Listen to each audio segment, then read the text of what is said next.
ಇನ್ನು ಕರ್ನಾಟಕ ವಿಚಾರದಲ್ಲಿ ಕೇರಳ ಒಂದಲ್ಲ ಒಂದು ರೀತಿ ಖ್ಯಾತೆ ತೆಗಿತಲೇ ಇದೆ. ಕೋಗಿಲು ಲೇಔಟ್ ಆಯಿತು, ಇದೀಗ ಭಾಷಾ ವಿಚಾರದಲ್ಲಿ ತಗಾದೆ ತೆಗೆದಿದ್ದಾರೆ. ಸಿಎಂ ಸಿದ್ದರಾಮಯ್ಯ ಪತ್ರಕ್ಕೆ ಪ್ರತಿಕ್ರಿಯೆ ನೀಡಿರುವಂತಹ ಕೇರಳ ಸಿಎಂ ತೇಪೆ ಹಚ್ಚುವಂತ ಕೆಲಸ ಮಾಡಿದ್ದಾರೆ.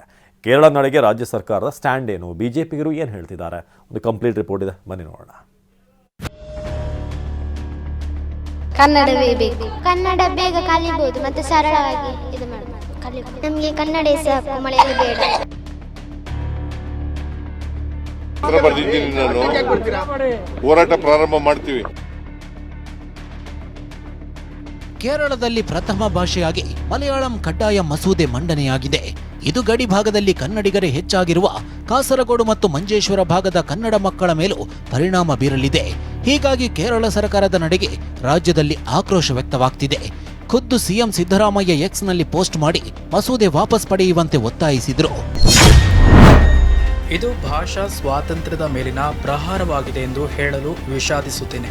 ಇಂಥದ್ದೊಂದು ಕಾನೂನು ಜಾರಿಗೆ ಬಂದರೆ ಕೇರಳದ ಗಡಿ ಜಿಲ್ಲೆಗಳಲ್ಲಿ, ಮುಖ್ಯವಾಗಿ ಕಾಸರಗೋಡಿನಲ್ಲಿ ವಾಸಿಸುತ್ತಿರುವ ಕನ್ನಡಿಗರು ಮಾತೃಭಾಷೆಯನ್ನ ಕಲಿಯುವ ಅವಕಾಶದಿಂದ ವಂಚಿತರಾಗಲಿದ್ದಾರೆ. ಭಾಷಾ ಅಲ್ಪಸಂಖ್ಯಾತರ ಮೂಲಭೂತ ಹಕ್ಕನ್ನ ದಮನ ಮಾಡುವ ಇಂತಹ ನಡೆಯನ್ನ ಕೇರಳ ಕಮ್ಯುನಿಸ್ಟ್ ಸರ್ಕಾರದಿಂದ ನಾವು ನಿರೀಕ್ಷಿಸಿರಲಿಲ್ಲ. ಈ ಮಸೂದೆಯನ್ನ ಹಿಂಪಡೆದುಕೊಳ್ಳಬೇಕೆಂದು ಕೇರಳದ ಮುಖ್ಯಮಂತ್ರಿ ಪಿಣರಾಯಿ ವಿಜಯನ್ ಅವರನ್ನ ಆಗ್ರಹಿಸುತ್ತೇನೆ. ಸಿಎಂ ಸಿದ್ದರಾಮಯ್ಯ ಪತ್ರಕ್ಕೆ ಪ್ರತಿಕ್ರಿಯೆ ನೀಡಿರುವ ಕೇರಳ ಸಿಎಂ ಪಿಣರಾಯಿ ವಿಜಯನ್ ತೇಪೆ ಹಚ್ಚುವ ಕೆಲಸ ಮಾಡಿದ್ದಾರೆ. ಕನ್ನಡ, ತಮಿಳು ಮಾತನಾಡುವ ಭಾಷಾ ಅಲ್ಪಸಂಖ್ಯಾತರ ಹಕ್ಕುಗಳನ್ನು ರಕ್ಷಿಸಲಾಗಿವೆ ಎಂದಿದ್ದಾರೆ. ಸಿಎಂ ಪತ್ರ ಬರೆದ ವಿಚಾರವಾಗಿ ಕೇರಳದ ಸಚಿವ ಎಂಬಿ ರಾಜೇಶ್ ಪ್ರತಿಕ್ರಿಯಿಸಿದ್ದು, ಸಿದ್ದರಾಮಯ್ಯ ಬೇಜವಾಬ್ದಾರಿ ಹೇಳಿಕೆ ನೀಡಿದ್ದಾರೆ ಅಂತ ಹಲುಬಿದ್ದಾರೆ. Karnataka chief ministers allegation against a bill passed unanimously by Kerala Assembly, Malayalam language bill, is totally baseless and irresponsible. Mr. Siddaramaiya should immediately withdraw that irresponsible statement and she should express regret. Congress has a significant presence in Kerala Assembly. They have 21 members, legislators. They have not raised any objection against this bill in Assembly. This was passed unanimously by the State Assembly. And the allegation is unfounded. And the Congress High Command should direct Mr. Siddaramaiya to withdraw his statement. ಇದೇ ವಿಚಾರ ಈಗ ರಾಜಕೀಯ ವಾಕ್ಸಮರಕ್ಕೆ ಕಾರಣವಾಗಿದೆ.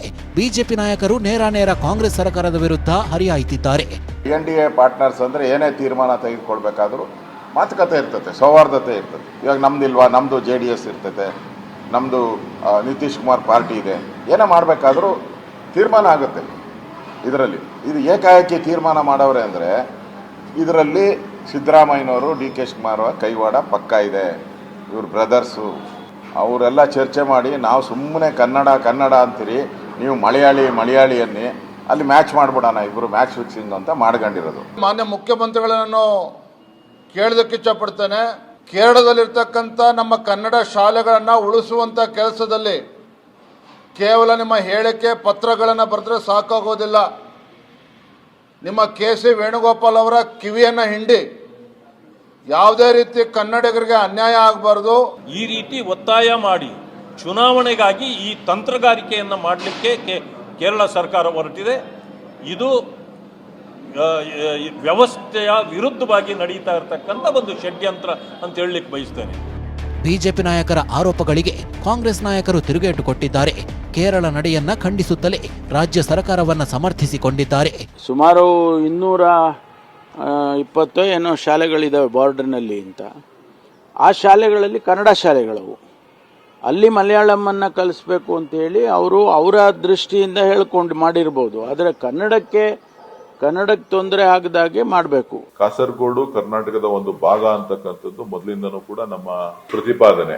ಆದ್ರೆ ಅಲ್ಲಿಗೆ ಕನ್ನಡಿಗರಿಗೆ ಯಾವುದೇ ರೀತಿಯ ಸಮಸ್ಯೆ ಆಗದಂತೆ ನೋಡ್ಕೊಳ್ಬೇಕಾಗಿರ್ತಕ್ಕಂಥದ್ದು ಕೂಡ ಆ ಸರ್ಕಾರದ ಕೆಲಸ. ಅವ್ರು ಹೇಳ್ತಾ ಇದ್ದಾರೆ, ಬಟ್ ನಾವೆಲ್ಲ ನಮ್ಮ ಸರ್ಕಾರ ವಿರೋಧ ಮಾಡಿದ್ದಿಲ್ಲ. ಆ ಥರ ಮಾಡಬಾರ್ದು, ನೀವು ಕಂಪಲ್ಸರಿ ಮಾಡಬಾರ್ದು ಅಂತ, ಕಡ್ಡಾಯ ಮಾಡಬಾರ್ದು ಅಂತ ಮುಖ್ಯಮಂತ್ರಿಗಳು ಹೇಳಿದ್ದಾರೆ. ಅಲ್ಲಿ ಜನರು ವಿರೋಧ ಮಾಡ್ತಾ ಇದ್ದಾರೆ. ಸದ್ಯ ಭಾಷಾ ವಿಚಾರ ತೀವ್ರ ಚರ್ಚೆಗೆ ಗ್ರಾಸವಾಗಿದ್ದು, ಇದು ಮತ್ಯಾವ ಹಂತಕ್ಕೆ ಹೋಗುತ್ತೋ ಕಾದು ನೋಡಬೇಕಿದೆ. Bureau report, TV9.